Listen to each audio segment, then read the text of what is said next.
Hello there. I have a message for some pastors and some believers. If it does not apply to you, then it is not for you. And I deliver this message respectfully.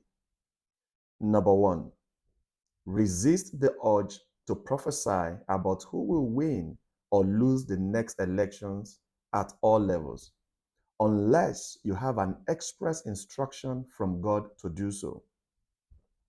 Number two, do not use your platform to campaign for or against any candidate directly or indirectly. You will only increase the pain and the disappointment of your people. Emotionalism and religious sentiment do not build a working society, not even in Israel.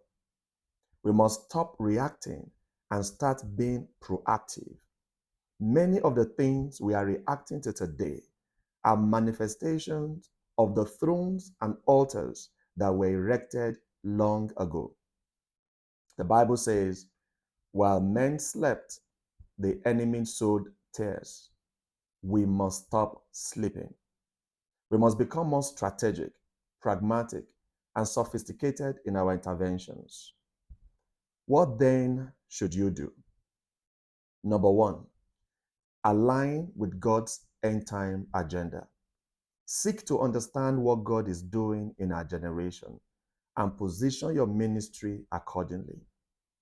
Nigeria will not fulfill a prophetic destiny if we do not align with what God is saying and doing in our day.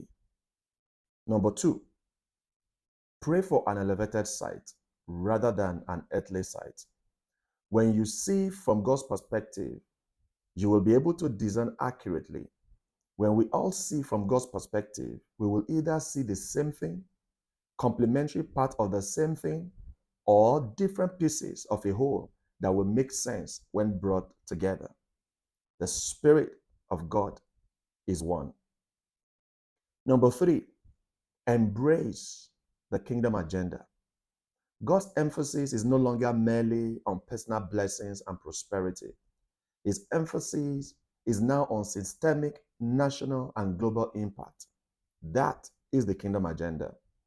Jesus taught us to pray, let your kingdom come.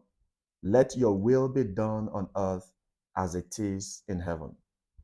Number four, train and equip your people for national transformation and global impact. We are the light of the world and the salt of the earth. We cannot fulfill this mandate if we are only concerned with our personal comfort and advancement. Number five, teach the truth. Equipping people for national and global impact begins with teaching them the truth. Jesus Christ must return to the center of our gospel and not merely be presented as a means to satisfying our carnal desires. Number six, focus on character formation. Spend more time equipping people to become like Christ and building their character than simply telling them about material things. Every believer is already blessed. The Bible says that He has given us all things that pertain to life and godliness. Number seven, reconsider prosperity messages that promote greed. Some prosperity messages encourage greed and are contributing to the corruption that is destroying Nigeria. Nigeria will be better when this stops. Number eight, teach people to live right. Teach them not to steal from public purse.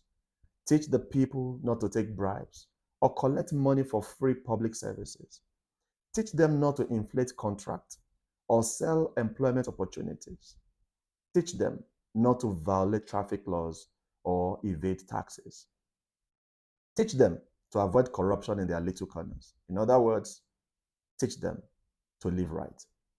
If 50% of our congregations are taught right, Nigeria will be much better. Number nine, preach truth that confronts corruption. Teach the truth in such a way that politicians and public office holders in our congregations will not be comfortable stealing public funds. The pulpit should not provide comfort for corruption. Number 10, encourage civic education. Encourage the people to learn about statecraft, public policy, lawmaking, governance, and how institutions work. They should understand the Constitution, the Electoral Act, and other relevant laws. An informed citizen is better positioned to contribute meaningfully to nation building.